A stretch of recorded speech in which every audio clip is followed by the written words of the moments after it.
የነዳጅ መኪና አምራች ድርጅቶችንም የኤሌክትሪክ መኪና አምራች ድርጅቶችንም ሊያስደነግጥ የሚችለው ዋንስ መኪና ላይ ኤነርጂ ዲቫይስ ከተገጠመ ቻርጅ ማድረግ የለም ወይ ነዳጅ መሙላት የለም፣ እድሜ ልካችሁን ቻርጅ አለቀብኝ ነዳጅ አለቀብኝ የሚለው ሀሳብ ሙሉ በሙሉ ከጥያቄ ውጭ ይሆናል ማለት ነው።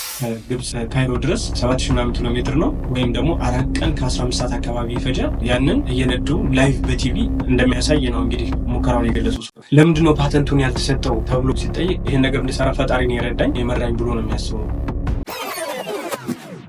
ሰላም ተመልካቾቼ፣ ያያውኒ ከመኪና ቴክ ዛሬ ትንሽ ለየት ባለ ቪዲዮ ነው የመጣሁት። ሰሞኑን ሚዲያውን እያነጋገረ ያለው ወይም ደግሞ ዓለምን እያነጋገረ ያለ አዲስ ነገር በኤነርጂው ዘርፍ ተፈጥሯል። እንግዲህ እስካሁን የኖርንበትን ወይም ደግሞ እስካሁን ዓለም ስትሰራበት የነበረውን የኤነርጂ ወይም ደግሞ የፓወር ወይም የጉልበትን አሰራር ህግ ሊቀይር በሚችል መልኩ የዚምባብዌ ዜጋ የሆነ ጎልማሳ ይህንን ነገር ቀይሬዋለሁ ብሏል። እንግዲህ እውነት ነው ወደሚያስብል ደረጃ የደረሰ ነው። በእርግጥ ይህ ሰው እስካሁን ፓተንቱን አላገኘም። ነገር ግን በቃ እውነት የመሆኑ ፕሮባቢሊቲው በሙከራዎችም አሳይቷል። ስቲል የሚቀረው ነገር ቢኖርም በደንብ ፕሩፍ ማድረግ ያለበት ነገር ቢኖርም ስፔሻሊ በነጮቹ ዘንድ ተቀባይነትን እያገኘ አይደለም። እንደውም በጣም ሪሹዝ እየተደረገ ኢግኖር እየተደረገ ነው ያለው። ይህንን በደንብ ወደኋላ እንመለስበታለን። እንግዲህ ወደ ስሙ ስንመጣ ይህ ሰው ስሙ ማክስዌል ቺኩምቡትሶ ይባላል። የዚምባብዌ ተወላጅ ነው። የ45 ዓመት ጎልማሳ ሲሆን እንግዲህ ትምህርቱን እንኳን በአግባቡ ያልጨረሰ ሃይስኩል ላይ ወይም ደግሞ በ14 ዓመቱ ትምህርቱን ያቋረጠ ሰው ነው። ነገር ግን ራሱን በራሱ አስተምሮ እንግዲህ ዓለም ላይ አሉ ከተባሉ ኢንጂነሮች የተሻለ እንዳልኳችሁ እስካሁን የኖርንበትን የኤነርጂ ወይም ደግሞ የፓወርን ህግ ሙሉ በሙሉ ሊቀይር በሚችል መልኩ አዲስ የኤነርጂ አማራጭ የፈጠረ ሰው። ስለዚህ ቴክኖሎጂ በደንብ እናወራለን። አብራችሁን ቆዩ።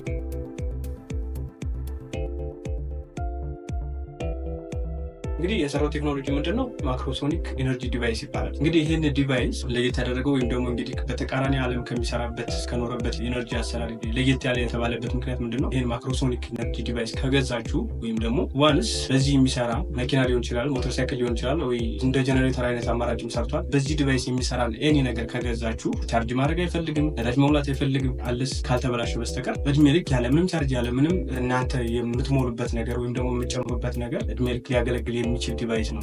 ይሄ ደግሞ እንግዲህ እንደምታውቁት ለእኛ ለአፍሪካውያን እና ለድሃ ሀገሮች በጣም ስፔሻሊ የነዳጅ ዋጋ እንደዚህ ኢኮኖሚያችንን ሽፍት እያደረገና ከፍ ዝቅ እያደረገ ያለው የነዳጅ ዋጋ ነው እና በጣም ኢምፖርታንት ነገሮችን ሊቀይር የሚችል አሁን ያለንበትን የኢኮኖሚ ኢምባላንስ በደንብ ሊያስተካክል የሚችል ነው ማለት ነው። ስለዚህ ለድሃ ሀገሮች ስፔሻሊ በደንብ ኢምፖርታንት ነገር ነው። አይውሽ ይሄ ነገር ሆኖ በደንብ ወደ አገልግሎት ቢገባ በጣም ደስ የሚል ነገር ነው። ሁሉ ነገራችን ሊቀይርልን የሚችል ነገር ነው ማለት ነው።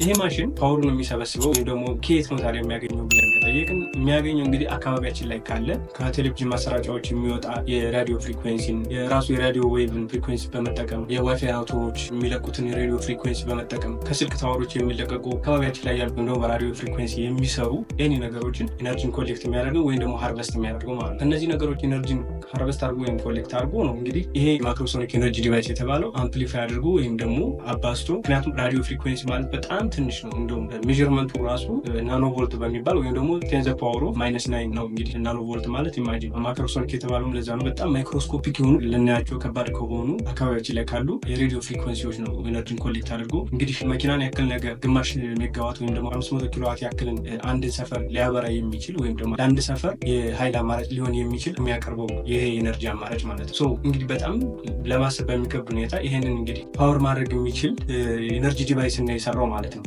ይሄ ነው በጣም ለማመን ከባድ ያደረገው፣ ሰዎች እንዳይቀበሉት የሚያደረገው ይሄ ነው ማለት ነው። እንግዲህ ዓለም ቢቀበለው ነበር የሚገርመው እንደውም። ምክንያቱም ኢማጂን የነዳጅ አቅራቢ ካምፓኒዎች አሉ፣ ነዳጅ አምራች ሀገሮች አሉ። አሁን ላይ ደግሞ እንግዲህ እንደምታውቁት የኤሌክትሪክ መኪና ባትሪ አምራች ካምፓኒዎች አሉ፣ ለሶላር ፓናል ባትሪ አምራች ካምፓኒዎች አሉ፣ የራሱ ሶላር ፓናል አምራች ካምፓኒ አለ፣ ለመኪና ዘይት አምራች ካምፓኒዎች አሉ።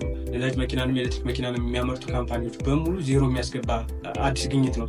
ከነዚህ ሁሉ ጋር ነው የሚጣለው ይህ ሰው ማለት ነው። ስለዚህ ይሄ ሁሉ ነገር አይኖቹ ሁሉ እሱ ላይ መሆናቸው አይቀርም፣ ከሱ በተቃራኒ መቆማቸው የማይቀር ነው። ኢቭን ከዛም አልፎ ወደ ማጥቃት ሊደርስ እንደሚችል የሚጠበቅ ነገር ነው ማለት ነው። ስለዚህ ይህ ሰው እንግዲህ ትልቅ ጥበቃ ሊደረግለት የሚገባ ሰው ነው ብዬ አስባለሁ። እንግዲህ ዓለማችን እጁን ስም ልትቀበለው የሚገባ መሆን ሲኖርበት፣ ነገር ግን ለእሱ እንግዲህ እስካሁን ድረስ ፓተንት መስጠት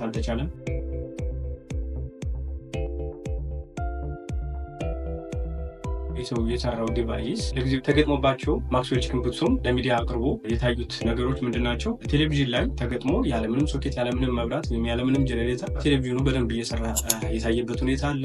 ይህ ማለት ደግሞ የምርም ዓለምን ወደ አንድ መንደር ማምጣት ማለት ይሄ ነው ይመስለኛል። እንግዲህ የትኛውም የገጠር ቦታ ሊሆን ይችላል፣ የትኛውም አካባቢ የትኛውም ቦታ ላይ ይህንን ኤነርጂ ዲቫይስ ወይም ደግሞ ይህን ማይክሮሶኒክ ኤነርጂ ዲቫይስ ገጥሞ ቴሌቪዥኑ የትን ቦታ ሆኖ መስራት ይችላል ማለት ነው። ሌላኛው መኪና ነው። እንግዲህ የነዳጅ መኪና አምራች ድርጅቶችንም የኤሌክትሪክ መኪና አምራች ድርጅቶችንም ሊያስደነግጥ የሚችለው ዋንስ መኪና ላይ ኤነርጂ ዲቫይስ ከተገጠመ ቻርጅ ማድረግ የለም ወይ ነዳጅ መሙላት የለም፣ እድሜ ልካችሁን ቻርጅ አለቀብኝ ነዳጅ አለቀብኝ የሚለው ሀሳብ ሙሉ በሙሉ ከጥያቄ ውጭ ይሆናል ማለት ነው። ይህ ነገር እድሜ ልክ ያለምንም ሀሳብ ማሽከርከር ነው ይህም መኪና አለ።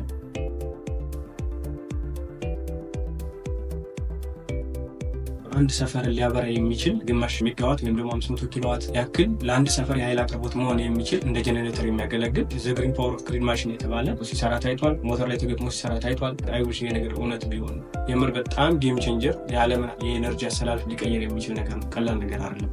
ለምንድነው ፓተንቱን ያልተሰጠው ተብሎ ሲጠይቅ ይህ ሰው አንድ የመጀመሪያውና ዋናው ነገር ዓለም ሲሰራበት ከነበረው ፈርስት ሎ ኦፍ ቴርሞዳይናሚክስን ስለሚጥስ ነው። ፈርስት ሎ ኦፍ ቴርሞዳይናሚክስ ኤነርጂ አይፈጠርም አይሞትም፣ ነገር ግን ትራንስፈር ይሆናል የሚል ፕሪንሲፕል ነው። ሎ ኦፍ ቴርሞዳይናሚክስ ኢቭን ኢፍ የሰው ልጅን እንኳን ብንወስድ ምግብ በልተን ያ ሰውነታችን የሚፈልገውን ነገር ይወስዳል ወይም ደግሞ ወደ ኃይል የሚቀይረውን ነገር ይቀይርና ዌስት የሆነውን ነገር ያስወግዳል ማለት። ሌላው ማሽን የሚሰራበትን ፕሪንሲፕል ስናይ ለምሳሌ ኤሌክትሪክ መኪና እና ነዳጅ መኪና እንኳን ብንወስድ ነዳጅ መኪና ነዳጅ ይሞላበታል።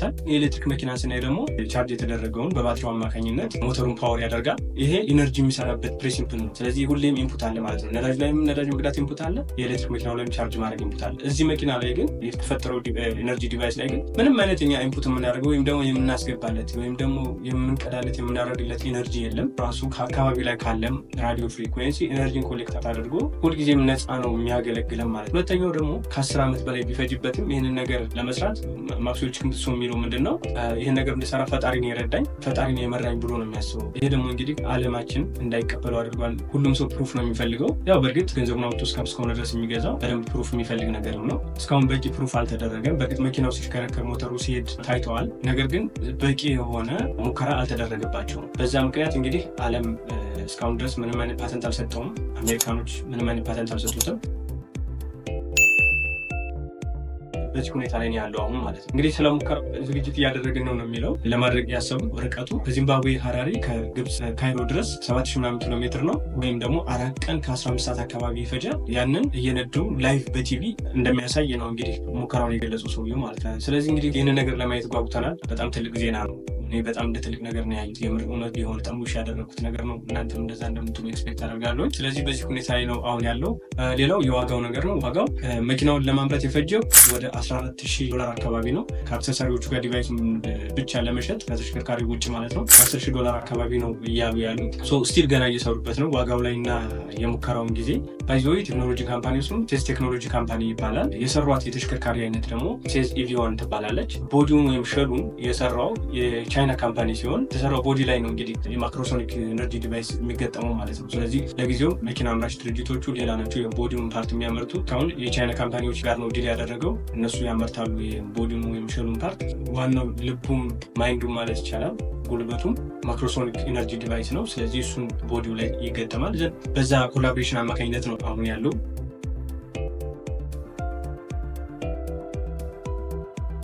ሌላው በተወሰነ መልኩ የመኪናውን ስፔሲፊኬሽን ለማየት ያክል እንዳልኳችሁ መኪናዋ ሴዝ ኢቪ1 ትባላለች። ይቺ መኪና አሪፍ ከሚባሉ መኪኖች ጋር በደንብ መወዳደር የምችል ወይም ደግሞ የተሻለች ሆና ልትገኝ የምችል መኪና ነች። እንዳልኳችሁ ሲስተሙ የሚሰራበት መንገድ ያው ልክ እንደ ኤሌክትሪካል ሲስተም ነው። ያው ቻርጅ መደረጉ ብቻ ነው የሚቀረው እንጂ የሚሰራበት ፕሪንሲፕል ልክ እንደ ኤሌክትሪክ መኪና አይነት ፕሪንሲፕል ነው ያለው። ድራይቭ ለማድረግ የሚጠቀሙ ሞተር ነው። ስለዚህ ሞሮርለስ የሚመሳሰለው ኤሌክትሪክ መኪና ጋር ነው። ይሄ መኪና በተወሰነ መልኩ ስፔሲፊኬሽኑን ለማየት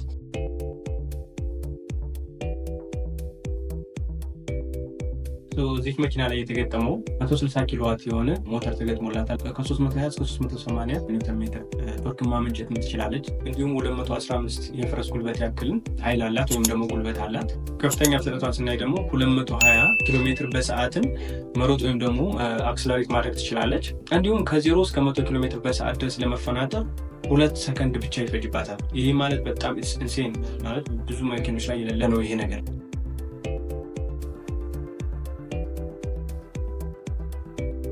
ከብዙ በጥቂቱ የዛሬ ቪዲዮችን ይህንን ይመስላል። አዲስ ነገር ካለ በዚህ ቴክኖሎጂ ዙሪያ አፕዴት አደርጋችኋለሁ። ከዛ ድረስ መልካም ቆይታ። አብራችሁ ስለቆያችሁ አመሰግናለሁ። መልካም ጊዜ። ቻው።